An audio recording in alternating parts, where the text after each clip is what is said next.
घने जंगलों और पहाड़ियों के बीच बसा एक छोटा सा शहर, जो बेचैन आत्माओं की डरावनी कहानियों के लिए जाना जाता था। लोग अजीबोगरीब घटनाओं के बारे में धीमी आवाज में बात करते थे। टिमटिमाती रोशनी, आधी रात की ठंडी हवाएं और सबसे डरावनी आयशा नाम की एक महिला की कहानी, जिस पर भूत सवार हो गया था।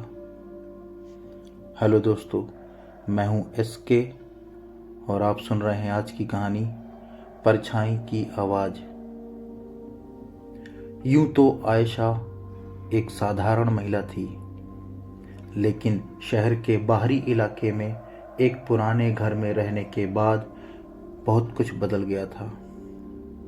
कुछ समय से वह अजीब व्यवहार करने लगी थी। वह अलग थलग हो गई थी। उसकी आंखें खाली थीं। उसकी आवाज़ कभी कभी उसकी अपनी नहीं होती थी।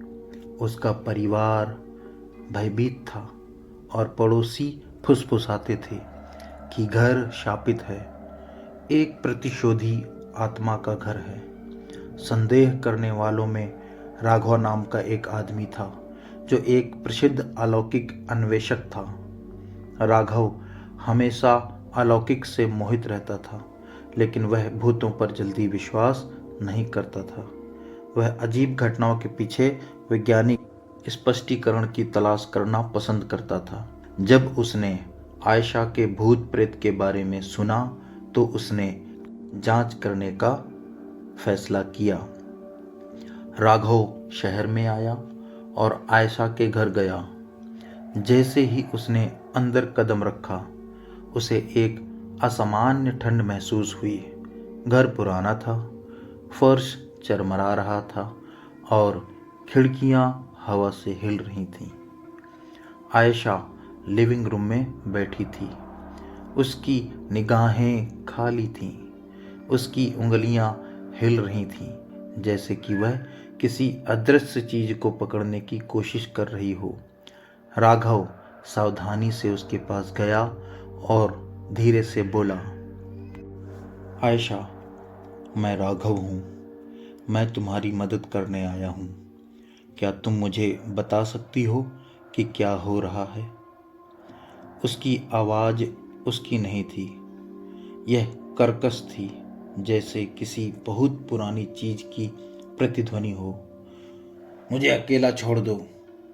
वह यहाँ है, परछाइयां देख रही हैं। राघव ने अपनी नोटबुक और रिकॉर्डर निकाला। उसके पास एक योजना थी। निष्कर्ष पर पहुंचने के बजाय उसने सब कुछ रिकॉर्ड करने का फैसला किया। ऐसे सुरागों की तलाश की जो वैज्ञानिक रूप से उसकी स्थिति को समझा सकें।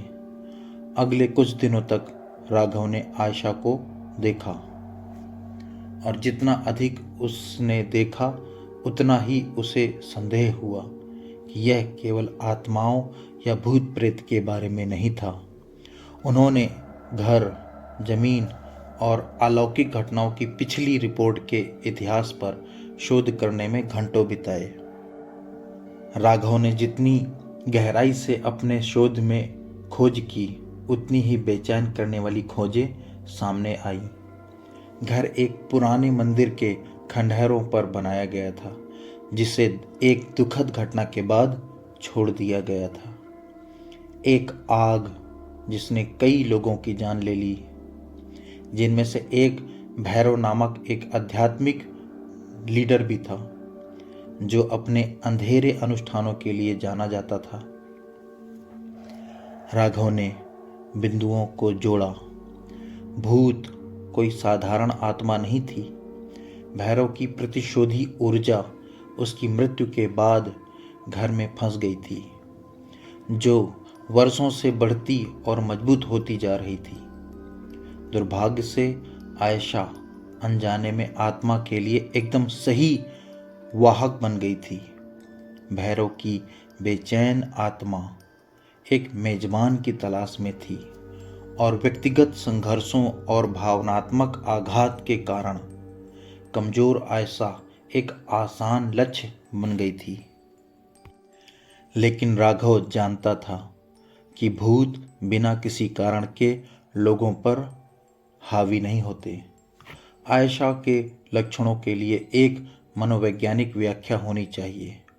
उन्होंने आयशा के परिवार से बात की और पाया कि वह किसी प्रियजन को खोने के बाद गहरे दुख और चिंता से पीड़ित थी, जिससे वह सुझाव और भावनात्मक अवस्थाओं के प्रति अधिक संवेदनशील हो गई थी। यहीं पर वैज्ञानिक पहलू सामने आया। राघव ने महसूस किया कि आयशा सिर्फ प्रेत बाधा से पीड़ित नहीं थी, वह एक तरह के विघटनकारी विकार का अनुभव कर रही थी। भूत उसके आघात का प्रकटीकरण था। तनाव और जिस वातावरण में वह थी, उससे उत्पन्न मनोवैज्ञानिक टूटन, भैरव का भूत एक तरह से उसकी अपनी आंतरिक उथल पुथल का बाहरी रूप बन गया था। इस नई समझ के साथ राघव ने आयशा की मदद करने का फैसला किया। उन्होंने आघात में विशेषज्ञता रखने वाले डॉक्टरों और मनोवैज्ञानिकों की एक टीम बनाई। साथ में उन्होंने आयशा के मानसिक स्वास्थ्य को संबोधित करने के लिए एक उपचार योजना शुरू की, जिसमें उसकी चिंता को कम करने और उसके दुख का सामना करने में उसकी मदद करने पर ध्यान केंद्रित किया गया। उसी समय राघव ने एक वैज्ञानिक अनुष्ठान किया। भूत को भगाने के लिए नहीं, बल्कि पर्यावरण को शुद्ध करने के लिए। उन्होंने घर में जमा हुई ऊर्जा को बाधित करने के लिए ध्वनि आवृत्तियों, प्राकृतिक उपचारों और माइंडफुलनेस तकनीकों का उपयोग किया। उन्होंने घर के चारों ओर इलेक्ट्रोमैग्नेटिक फील्ड EMF डिटेक्टर भी लगाए, जिससे पुरानी वायरिंग के कारण उच्च स्तर की स्थैतिक बिजली का पता चल सके, जिसके बारे में उनका मानना था कि यह आयशा के तंत्रिका तंत्र को प्रभावित कर सकता है और उसके लक्षणों को बढ़ा सकता है।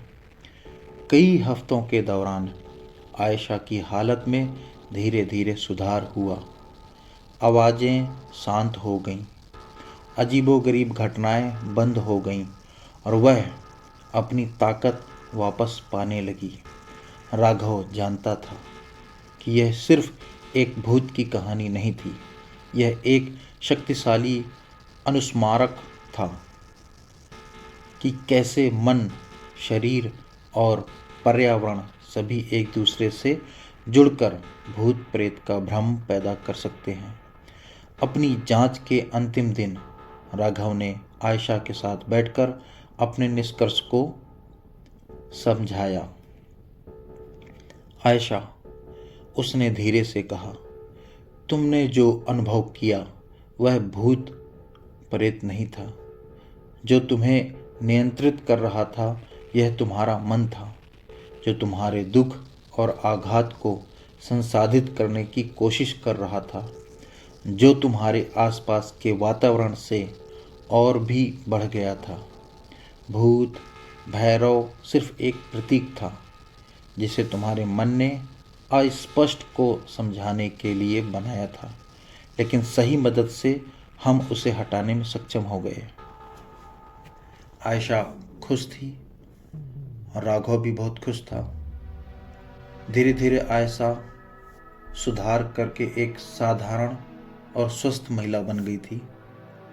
राघव को उसकी हालत देखकर बहुत खुशी थी और राघव भी अपने घर वापस आ गया था। अब राघव तलाश में था दूसरे ऐसे ही किसी केस के लिए। तो मिलते हैं राघव के एक नए केस में। धन्यवाद।